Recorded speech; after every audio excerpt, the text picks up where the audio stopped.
Every night at exactly 3:15 am, someone knocks at my door. Always the same rhythm. But when I check, no one is ever there. At first, I thought it was a prank. Until last night, when I left my security camera running. And this time I saw who was knocking. Or rather what. It started a month ago. Same time. Same number of knocks. No footprints, no shadow under the door. I asked my landlord if anyone had lived here before me. He went pale and mumbled something about moving on quickly. Wouldn't say anything else. So I decided to catch the prankster myself. Last night, I set up my phone to record, pointed it right at the door. At 3:15 am, the knocking started. 3 slow, deliberate knocks. I checked the footage this morning. No one was there, but something worse was. My door moved like someone was pressing their face against it from the other side. And then, clear as day, a voice whispered, "Let me in." Didn't sleep after that. When the sun came up, I checked the door. There were scratches near the peephole like fingernails digging into the wood. I ran my fingers over them. They were fresh. Someone or something was trying to get inside. My neighbor, Mistress Calloway, is the only other tenant on this floor. I knocked on her door, hoping she would heard something too. No answer. Her door was unlocked. Inside, her apartment was empty. No furniture, no personal items. Just dust, like no one had lived there for years. But on her kitchen table, there was one thing left behind, a note, with just 3 words, "Don't open it." That night, I sat by the door, knife in my hand.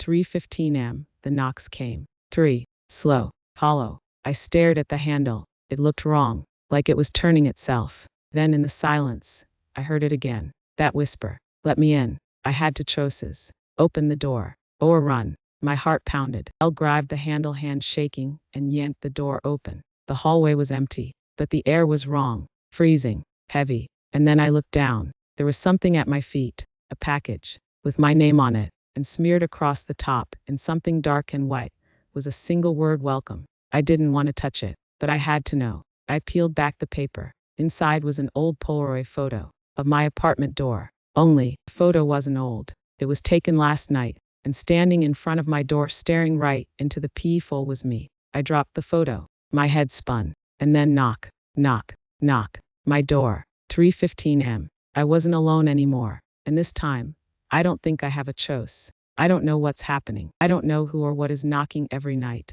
But I think somehow this has all happened before. And if I don't figure it out soon, I might be next. I didn't sleep. I taped the peephole shut, locked the door with a chair. It was getting louder, faster. Then through the door came my own voice. "You have to let me in." My stomach twisted. I forced myself to ask, "Who are you?" The voice outside answered, "You. But you made the wrong choice." Pressed my ear to the door. My own voice whispered back, "You shouldn't have opened it. Now you're stuck. But there's still a way out." My hands were shaking. What way? Silence. Then, a slip of paper slid under the door. A handwritten note. My own handwriting. "For words, break the mirror." Nah. I ran to the bathroom. Stared at my reflection. I looked wrong. Like the person staring back wasn't exactly me. My fingers twitched. My reflections didn't. The knocking turned into pounding. The entire door shook. I didn't think. I grabbed the nearest thing and smashed the mirror. Glass rained down. And then, everything went silent. I ran back to the front door. The chair I used to block it. Gone. The peephole tape peeled away. I reached for the handle. It swung open on its own. The hallway outside. It wasn't my building anymore. Everything looked the same, but wrong. The walls had no doors except mine. No windows. Just an endless, dimly lit hallway. And then I saw it. A figure at the very end of the corridor, walking toward me. It was me. My other self stopped. I knew, somehow, that I only had seconds to decide. One of us gets to leave. And I don't think it's supposed to be me. The lights flickered. The walls creaked, and then my reflection spoke one last time.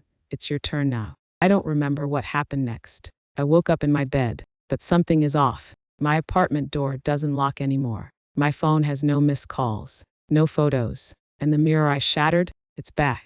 Perfect. And touch. Except when I look into it, my reflection doesn't blink. And every night at 3:15 am, I hear knocking. From inside the glass. I don't know if I'm still me. I don't know what happens if I answer the knocks again. But if you see your own reflection move on its own, run. Follow me for more interesting stories such as this.